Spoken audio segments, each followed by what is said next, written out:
السلام علیکم ورحمۃ اللہ وبرکاتہ۔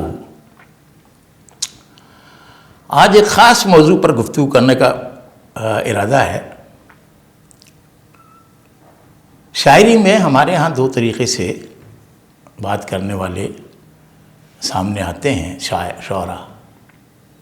کچھ شعراء تو مشق کی بنیاد پر نعت کہہ دیتے ہیں، کچھ عشق کی بنیاد پہ نعت کہہ دیتے ہیں، لیکن وہ دنیا دار بھی ہوتے ہیں اور شریعت کے حوالے سے تھوڑا سا پاس بھی رکھنے والے ہوتے ہیں۔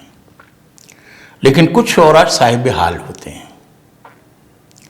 صاحب حال شعراء کا جو کنٹینٹ ہوتا ہے وہ ذرا سا مختلف ہوتا ہے، اور اس میں بہت ساری باتیں ایسی بھی آ جاتی ہیں جو شریعت سے متصادم نظر آتی ہیں، لیکن جب ہم بہت ساری احادیث کی روشنی میں یا روحانی دنیا کی میں رائج تصورات کی روشنی میں جب ہم انہیں دیکھتے ہیں تو ان کا حال اس میں جھلکتا ہوا نظر آتا ہے، اور وہ جھوٹے نہیں ہوتے، وہ جو کچھ کہہ رہے ہوتے ہیں سچ ہوتے ہیں، لیکن اس کہنے میں چونکہ شریعت کا پاس نہیں رکھ پاتے، اس لیے اس کے اوپر حرفگیری شریعت کے لوگ کرتے ہیں۔ ہوتا وہ ان کا حال ہے، جس طریقے سے مولانا روم نے ایک جگہ فرمایا کہ جب وہ انا الحق کا نعرہ منصور لگاتے ہیں، حسین بن منصور حلاج، تو وہ ان کا حال ہوتا ہے اور وہ رحمۃ اللہ علیہ کہلاتے ہیں۔ لیکن جب انا ربکم الاعلیٰ کہتا ہے فرعون، تو وہ حال نہیں ہوتا، وہ جھوٹ ہوتا ہے، اور وہ تکبر ہوتا ہے اس کا۔ اس متکبر کے قول کو کفر سے تعبیر کرتے ہیں، اور وہ ہے۔ کتنا فرق پڑ گیا حال اور قال میں۔ یہی کیفیت شاعری میں آتی ہے۔ بعض شعراء احمد بلامیم کا ترجمہ وہ اپنا متن بنتے ہیں۔ اقبال نے بھی شروع میں کہا تھا، وہ آ کے وہ بزم یثرب میں آ کے بیٹھے، ہزار منہ کو چھپا چھپا کر نگاہ عاشق کی دیکھ لیتی ہے پردہ میم کو اٹھا کر۔ یہ ان کی اس کیفیت کا۔ لیکن انہوں خیر پھر جب شریعت کی پابندی کا احساس ہوا تو اس شعر کو اپنی کتاب میں نہیں رکھا، کسی کتاب میں ہی نے آیات نہیں رکھا، بعد میں محققین نے شامل کر لیا۔ ولیم جیمز امریکہ کا ایک بڑا نصیحت داں، اور اس نے واردات روحانی پہ ایک بہت اہم کتاب لکھی۔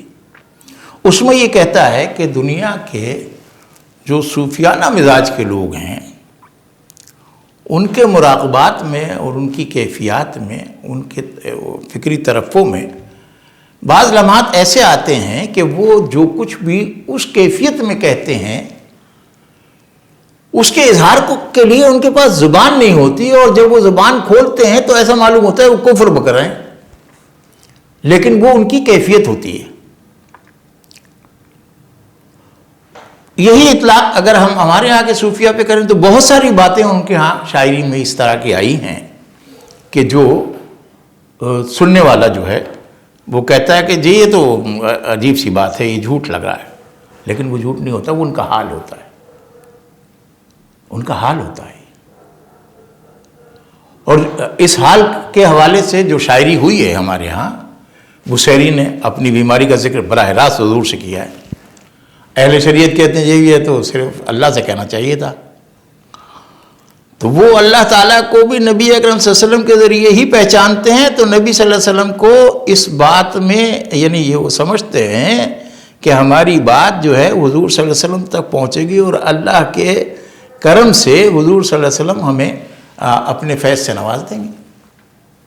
انہوں نے اپنی بیماری کا حال بیان کیا، حضور صلی اللہ علیہ وسلم نے خواب میں ان کا قصیدہ سنا، سماعت فرمایا، اور ان کے جسم پر دست شفقت پھیرا، وہ ولی چنگے ہو گئے۔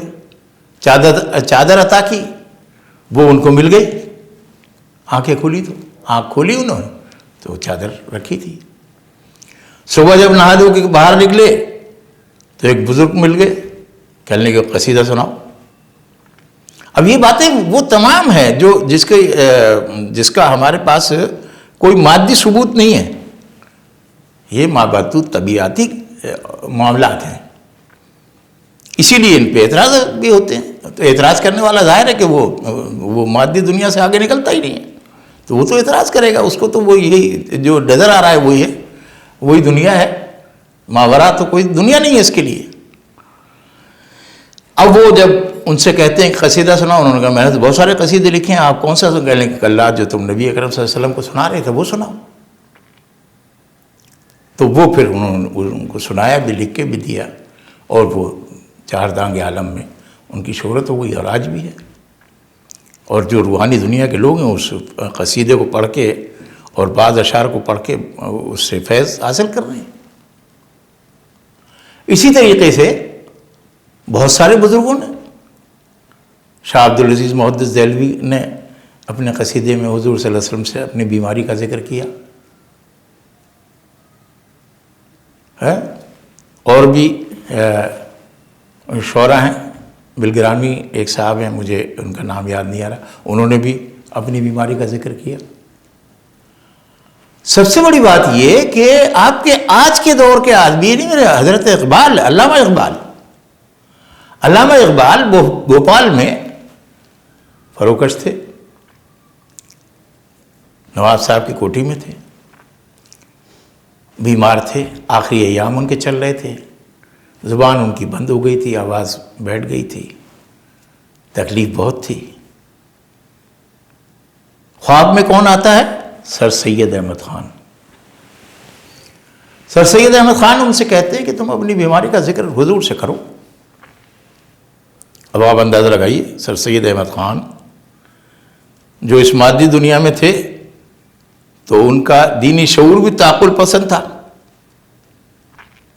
لیکن جب وہ اس دنیا سے پردہ فرما گئے تو وہ تعقل ختم ہو گیا، اب یہ روحانی معاملات کو جاننے والے بن گئے۔ کیا کہتے ہیں؟ اپنی بیماری کا ذکر حضور سے کرو۔ اب انہوں نے جناب ایک خط میں اس کا ذکر بھی کیا، علامہ اقبال نے فارسی میں خط لکھا تھا، اور پھر پس چہ باید کرد اقوام شرق ایک مثنوی لکھی۔ اس میں علامہ اقبال نے